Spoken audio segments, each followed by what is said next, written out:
Salam uşaqlar, bu videoda 9-cu səhifəni işləməyə başlayacaq. Vaxt itirmədən keçək 88-ci suala. Sualda deyilir, x, y qarışığı verilib, qarışığın tərkibində x sirkə turşusu sudur, y etil spirti su qarışığıdır. Hansı ifadələr x və y qarışıqların hər ikisinə aiddir? Əvvəlcə baxıb görürük ki, həm turşu, həm də spirt su ilə eyni cinsli qarışıq əmələ gətirib və maye qarışığıdır. İndi bu məlumat əsasında bir baxaq. Distillə üsulu ilə ayırmaq olar. Bəli, distillə üsulu ilə maye qarşı olduğuna görə və eyni cinsli olduğuna görə ayırmaq mümkündür. Buna plus qoyaq. Eyni cinsli qarşıdır. Bəli, hər ikisi də eyni cinsli qarşıdır. Yəni tərkibini biz gözümüzlə ayırd eləyə bilmirik. Elektrik cərəyan keçirdir, yanlışdır. Onda uyğun gələcək 1-2-B variantına. 89-cu sualda deməli, su, spirt, efir həllediciləri verilib, x, y, z maddələri verilib. Və deyir ki, x, y, z maddələrini ibarət qarşıda bu maddələri ayırmaq üçün həlledicilərdən hansı ardıcıllıqla istifadə etmək lazımdır? Belə bir ardıcıllığına istifadə etmək lazımdır ki, biri həll olsun, ikisi həll olmasın. Sonra o 2 dənə həll olmayan keçib növbəti mərhələdə həll olsun. Misal üçün, baxıb görürük ki, x, y, z maddələrindən birincisi uyğun gələr spirtə. Niyə görə? Çünki x həll olur, onda x çıxır, həll oldu, çıxdı. Həll olmayan y, z isə həll olmur, indi kənarlaşıb hansısa bir formada ayrıca ayırmaq olur. Ya, məsəl üçün, indi bu x, y, z maddələri tutaq ki, hamısı mayedirsə, tutaq ki, məsələn, ayrıcı qıfından ayırdıq, kənarlaşdırdıq. Deməli, x getdi. Yerdə qalan y, z-də də baxırıq ki, su hər ikisini həll eləyir. Ona görə uyğun olmaz. Deməli, efiri götürməliyəm. Biri həll olur, biri həll olmur. Həll olmayan yenə gedir və ən sonda da qalır su. Yəni, elə variantı seçməliyəm ki, 2 dənə həll olmayan olsun, bir dənə həll olan. Sonra o həll olmayanları da bir dənəsini həll eləsin, birini həll eləməsin. Bu ardıcıllıqla geçsək, spirt, efir, su ardıcıllıq edir və A bəndinə uyğun gəlir. Amma məsələn, birinci sudan başlasaydı, ikisi həll olacaqdı, bu qalacaqdı. Yaxşı, bu ikisi həll olursa, təzədən bu həll olan ikisini necə ayıracaqdıq? Ona görə də bu alınmırdı. Sonra buna bənzər sual 94-94-də də var. Eyni qayda ilə yenidən təkrar həll eləyəcək. Burada spesifik maddə verilib, orada daha rahat başa düşəcəksiniz necə ayrıldığın. Deməli, 90-cı sual.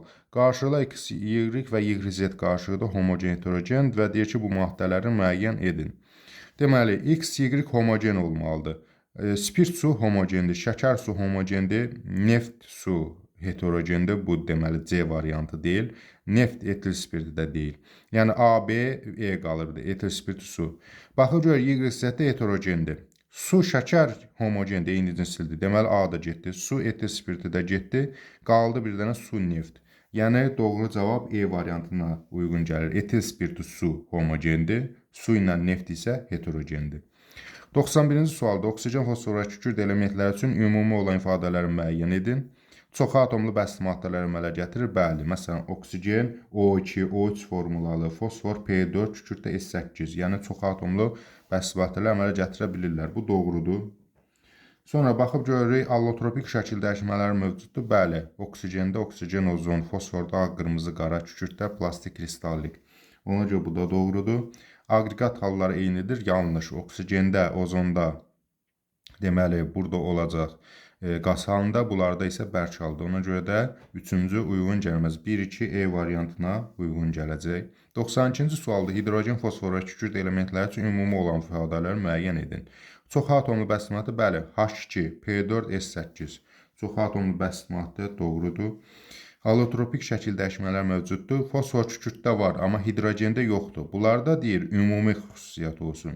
Deməli, hidrogen allotropik şəkil dəyişməsi mövcud olmadığına 2-ni götürən mərəb dəyişkən valentlidir. Fosfor kükürt dəyişkəndir, amma hidrogen sabit valentlidir. Valentliyi 1-ə bərabərdir. Deməli, yenə hidrogen görə 3-ü də götürə bilmərəm. Yalnız 1 A variantına uyğun gələcək. 93-cü sual 89-cu suala oxşuyur. Burada da yenə eyni qayda ilə həlledicilər verib, maddələr verib və deyir ki, x, y, z bərk maddə ilə qarşına maddə bir-birini ayırmaq üçün hansı həlledicilərdə və hansı ardıcılarla istifadə etmək olar. Elə eləməliyik ki, biri həll olsun, ikisi həll olmasın. Sonra o həll olmayanlardan da yenə təzədən ikinci başqa bir həll edicilər istifadə edəndə biri həll olsun, biri həll olmasın. Çünki ikisi də eyni anda həll olsa, Misal üçün, birinci qarşı, görürsünüz, x də, y də həll olur, z həll olunur. Yaxşı, x ilə y ikisi də həll olursa, ondan sonra təzədən onu nətər ayırırım, axı həll oldu, getdi. Mənə lazımdır, biri həll olsun, ikisi həll olmasın. Bu da ancaq uyğun gələcək. Misal üçün, bu da uyğun gəlir, bu da uyğun gəlir. Amma üçüncünü götürərəm, ondan ötürü ki, çünki üçüncüdə ikisi həll olmadı, biri həll oldu. Z maddəsi həll oldu, çıxdı. Qaldı x ilə y. Sonra mən ikincini götürsəm, yenə biri həll olmur, biri həll olur. Həll olan y çıxdı, qaldı təkcə həll olmayan x maddəsi. Yəni bu şəkildə əvvəlcə deməli Z maddəsinin üçüncü ilə ayıraram, sonra Y maddəsinin ikinci ilə ayıraram, qalar təkcə X maddəsi. Bu ardıcılığına istifadə olmalıdır. Birincidə hər ikisi həll olduğu üçün artıq bunu istifadə edə bilməyəcəm. İkisi birdən çıxacaq. Və yaxud da ki, ikincidə bəs niyə birinci həll eləmədim? Çünki həll olmayan ikisi oldu. Sonra isə deməli həll olmur. Burada əslində sualın quruluşunda da müəyyən problem var. Məsələn, biz ikincini də götürə bilərdik əvvəl. Deməli, deyərdik ki, əvvəlcə 3, sonra 2 əvəzinə deyə bilərdik, əvvəlcə 2, sonra 3. Amma burada həmin variant yoxdur. Fikir verin, variantlar arasında ancaq əvvəlcə 3, sonra 2 var. Ona görə də yalnızları çıxırıq, əvvəlcə 3, sonra 1-ə baxaq. Məsələn, əvvəl bunu həll eləmədi. Məsələn, həll oldu, getdi, bunlar qaldı. 3-dən sonra 1-ə keçsəydim, ikisini birdən həll eləyəcəkdi, alınmazdı. Ona görə də uyğun variant B variantına gəlir, amma digər kombinasiyalarda burada düzəltmək mümkündür.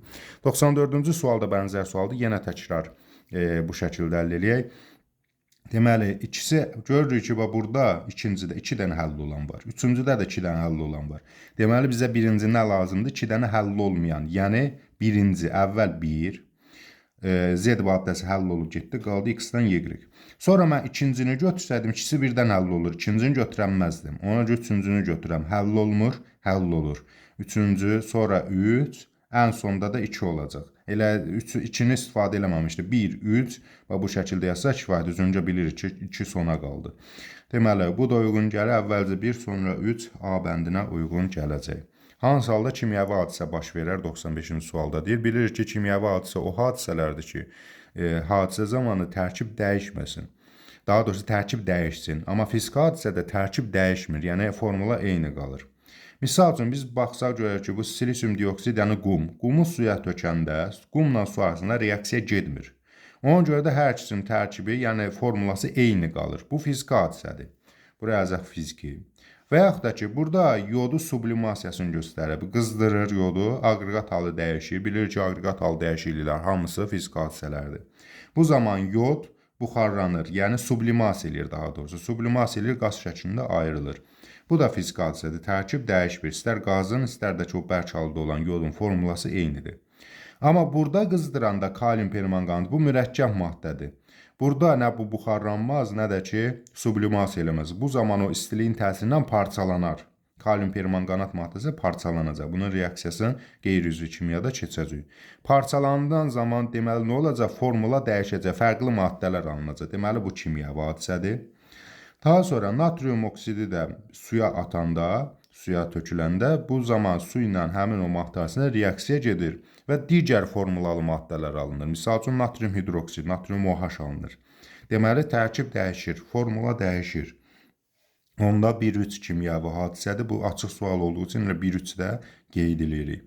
Daha sonra burada qaynama temperaturları verilib, qrafiklər göstərilir və deyir ki, hansı ifadələr doğrudur. Biz bilirik ki, saf maddələrin sabit fiziki xassələri var. O cümlədən qaynama temperaturu da, qaynama temperaturu da fiziki xassələrə aiddir. Deməli, saf maddənin qaynama temperaturu sabit olacaq. Amma qarışıq maddələrin isə qaynama temperaturu bir-birindən fərqlənəcək. Biz indi burada baxsaq, birinci xətt saf suya aiddir. Yəni, bax, söhbət bu xəttdən gedir. Xeyr, ola bilməz. Çünki saf su düz xəttdə olmalıdır. Sabit, saf maddə sabit fiziki xassəsi olmalıdır. Deməli, bu yanlışdır. Daha sonra deyir ki, birinci xətt xörək duzun suda məhluluna aiddir. Yəni, bax, bəli, bu doğrudur. Niyə görə? Çünki xörək duzun suda məhlulunu buxarlandırdıqca yavaş-yavaş su azalır, tərkibindəki duz çoxalır. Duz da çoxaldıqca qaynama temperaturu yavaş-yavaş başlayır artmağa. Misal üçün, saf su 100 dərəcədə qaynayırsa, dəniz suyu fərqli dərəcədə, məsələn, tutaq ki, 102 dərəcədə qaynayacaq. Dəniz suyunu biraz da qatılaşdırsa, içərisində duzu çox atsa, nə bilim 110 dərəcədə, 150 dərəcə və s. arta-arta gedəcək. Deməli, birinci xətt duza aiddir. Duzun suda qarışığı daha doğrusu ona aiddir. Daha sonra ikinci xətt saf suya aiddir. Bəli, saf su sabit temperaturda 100 dərəcədə qaynayacaq. Bu da doğrudur. Üçüncü xətt görür ki, aşağıdan başlayır suya tərəf gəlir. Görürük ki, deyir ki, üçüncü xətt etil spirtin suda məhluluna aiddir. Etil spirti 78 dərəcədə qaynayır. Su isə 100 dərəcədə. Deməli, məsələn, spirt su qarışığında, spirt içində çox olanda əvvəl, məsələn, tutaq ki, 78, 80 və belə temperaturda qaynayır. Qaynadıqca spirt buxarlanır. Buxarlana başlayır su çoxluq təşkil edir, spirt də azalır da, buxarlandıqca qabın içindəki spirt azalacaq. Azaldıqca da yavaş-yavaş yaxınlaşır saf suyun tərkiminə. O hətta gəlib çatır ki, spirt bütöv tam buxarlanıb qutaranda gəlib çatır artıq ikinci xəttə, yəni 100 dərəcəyə. Çünki içərisində sudan başqa heç nə qalmır. Deməli, üçüncü xətt spirtə aiddir. Üçüncü xətt xoyadüzü, bu da yanlışdır. Ümumiyyətlə, burada aid eləmək ən asan yolu bu xətt, düz xətt saf suya aiddir. Niyə görə? Dedik ki, sabit fiziki xassəlidir. Əgər sudan yüksək temperaturda qaynayan maddə ilə qarışıqdırsa, misal üçün duz daha yüksək temperaturda əriyib qaynayırdı. Onda deməli bu duza aiddir, natri xlor yəni. Amma sudan aşağı temperaturda əriyib qaynayan, daha doğrusu burada indi qaynama verdiyi üçün sudan aşağı temperaturda qaynayan isə aşağıda olmalıdır, aşağıdan başlayan xətt. Məsələn, spirt 78 dərəcədə qaynayır, su 100 dərəcədə qaynayır. Deməli, aşağıdan başlayacaq yuxarıya doğru xətti çəkəcək. 97-ci suala baxaq. Ayırıcı qıfdakı maddələri müəyyən edin. Bu gördüyünüz qurğu ayırıcı qıfda, ayırıcı qırfın aşağı hissəsində krant var və burada da bir qab qoyulub. Görürük ki, ümumiyyətlə müxtəlif cinsli sıxlıqları bir-birindən fərqli maddələri ayırmaq üçün istifadə olunur. Yəni, sıxlığı az olan yuxarı çıxır, sıxlığı çox olan aşağı düşür. Loru dilində isə əslində bunun ağırlığa aidiyyatı yoxdur, amma daha rahat izah üçün deyək ki, yüngül olan üstə çıxır, ağır olan aşağıda olur. İndi biz baxıb görürük, burada benzin, su, benzini X-a qoyub, suyu da Y-ə. Bəli, benzin sudan yüngüldür, ona görə yuxarı çıxar. Bir doğru. Daha sonra doğruları birinci deyək, misal üçün bitki yağı, su. Bitki yağı üstə çıxıb, su isə aşağıda toplanıb. Çünki yağ yüngüldür, su isə ağırdır. Bu da doğrudur. Amma indi bunun tərsi verilib 2, 3, 4-də. Məsələn, su, benzin, suyu yuxarı qoy, benzin aşağı. Bu yanlışdır. Və yaxud da spirt su qarışığı, ümumiyyətlə bunlar müxtəlif cinsli deyil. Etil spirtindən suyun qarışığı eyni cinslidir. Eyni cinslini də ayırıcı qıfından ayırmaq olmaz. Bunu distillə suyuna ayırmalıdır. Ona görə bunun ümumiyyətlə aidiyyatı yoxdur. Yenə su, bitki yağı yerin səhv qoyub. Su üstə çıxıb, yağ altda qalmağı olmaz. Çünki yağ sudan yüngüldür. Bu da açıq sualdır. Doğru cavab 1-5 olacaq. Sağ olun uşaqlar, növbəti dərslərdə görüşənədək.